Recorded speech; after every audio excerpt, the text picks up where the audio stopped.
Hi guys, this is part one to parenting your child or children and or yourself through the awakening process. And so I made an introductory video before this, but this one is my part one. So this is to give you a little bit of a background into myself and why I've been called to put this information out. And so it, of course, started many years ago when I was going through my own awakening process, and I actually could not have a child for 4 years, and for 10 years prior to that time, I knew that I would have a son. It was very clear to me that I would have a son. And then 3 months into my pregnancy, after not being able to have a child for 4 years, 3 months into my pregnancy, I felt the baby move. I felt very connected to the process of going through this pregnancy. And just a little note about the past. In my past, I had become atheist. I was raised Catholic, and I had become atheist over the years due to my trauma healing. Through my trauma, I was faced with a lot of challenges, and so I thought there can't be a God. There is no God. There is no universe. There is nothing out there. I'm on my own. And that's laughable now, but at the time, I was atheist. And so while I was trying to conceive a child for 4 years, I was still atheist. I was still feeling completely disconnected from the universe. I always had my heart, so thank God for that, right? I had my heart, but I didn't feel that there was anything out there, anything within me that was connected. And so throughout the pregnancy,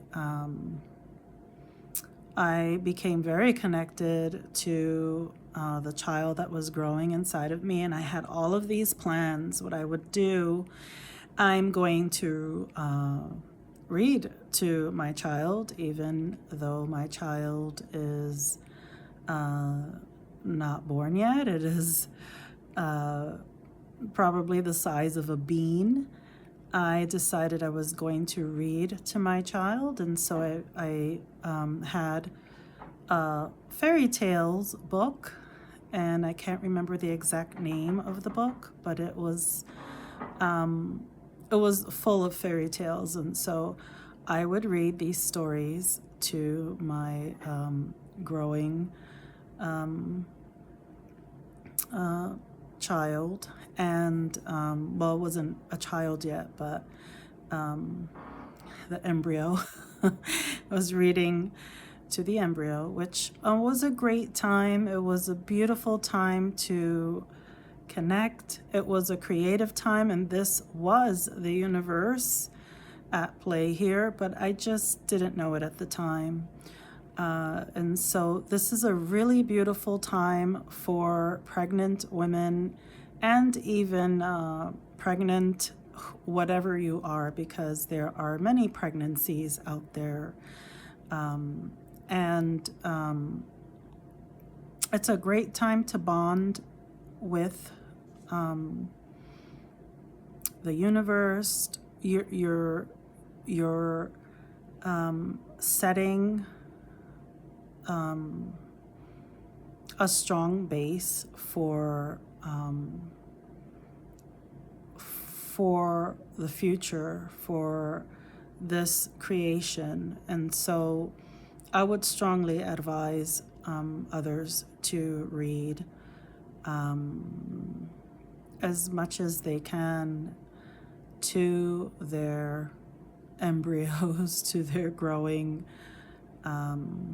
fetus, to their children, especially their children after born. This is, of course, my opinion, my experience. You don't have to do this. I'm sharing because I feel I have to. And once I was 8 months pregnant,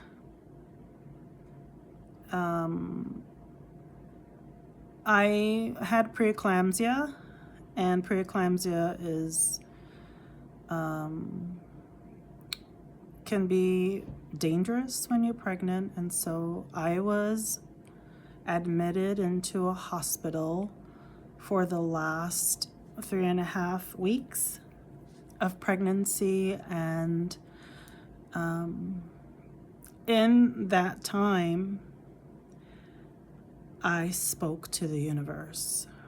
I opened up to the universe, and I said, if you are in fact here for me, please allow me to come home with this child. Please help us, and please allow this child to be born and allow me to be its mother. Please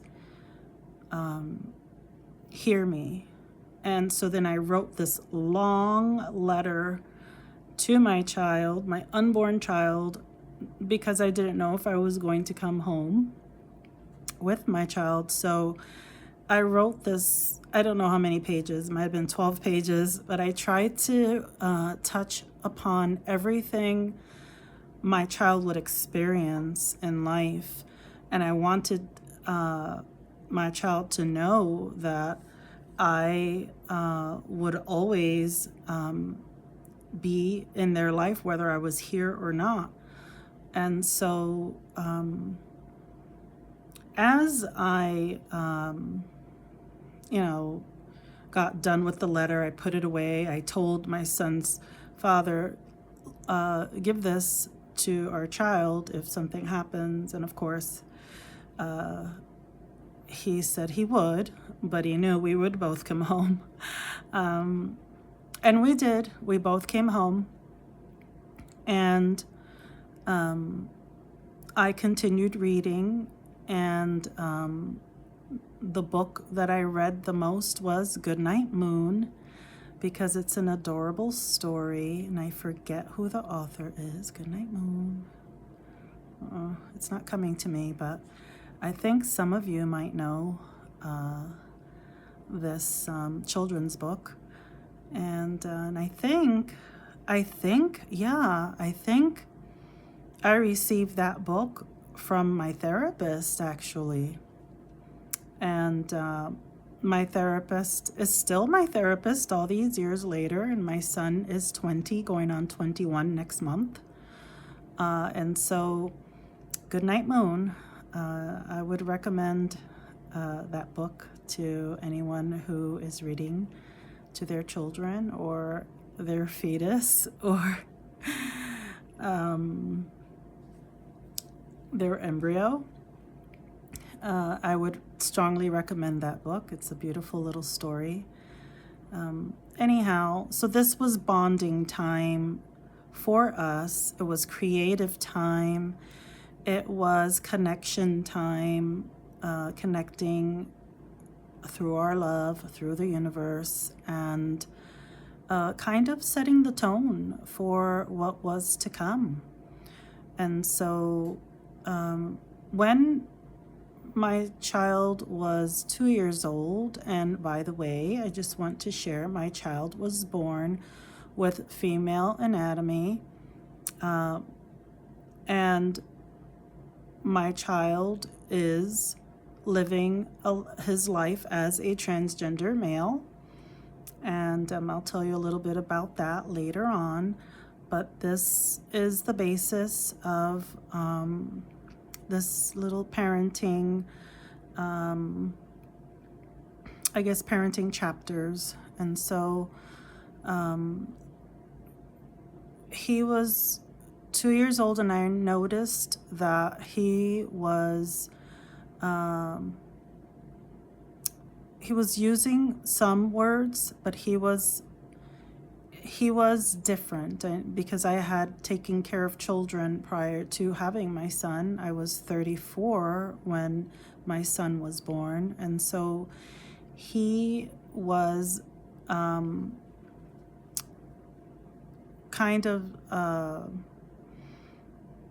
wasn't nonverbal. He was like speaking a different kind of language, which some of us call light language these days.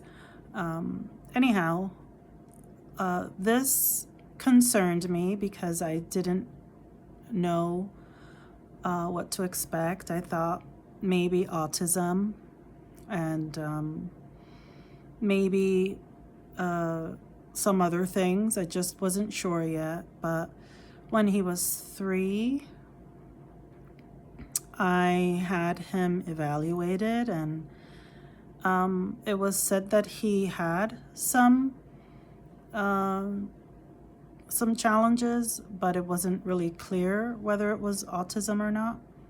And so we had to wait until he was 5 years old to get him diagnosed. And he in fact had something called Asperger's syndrome, which they don't use this diagnosis anymore, but it's basically higher functioning autism.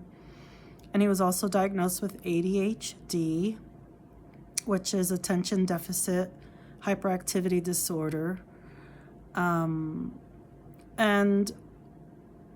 shortly into his, when he was in, 3rd grade, we began homeschooling, and we did that for a couple of years. And then he was doing homeschooling and cyber schooling on and off. And later on, we realized he had another challenge, which was suicidal ideation and severe depressive disorder, social phobia. And so it was a major challenge for him to go to school. And he was a hard worker. He's always a hard worker, but just couldn't really commit to being out there in public. And I understood that because I have the same challenge. Anyhow, during this time, in raising him, I allowed him to be who he is. I allowed him to express himself in every way he could, because we always had great communication. And I was a very strong advocate for him, and I still am. He'll be starting college in January, so it's right around the corner. And we've got the system going, we're working on this very strongly together. So this is just the background. It's part 1 because you needed a little bit of a background there. And there's a lot that goes into parenting. I'm not going to say it's easy, but certainly very challenging when you have a lot of this kind of stuff going on. But there's purpose for this, and there is a way to do this well. And I'm not perfect. I'm definitely not perfect, but I'll be putting out another video, and we'll be going into the things and how we managed to, or how I managed to parent him and be there for him during these challenges over the years, and how he maintained his individuality and who he is and how strong he is in his own foundation and his own creation with the universe. So I'll be talking to you soon. I hope you're all doing well, and I love you. Bye.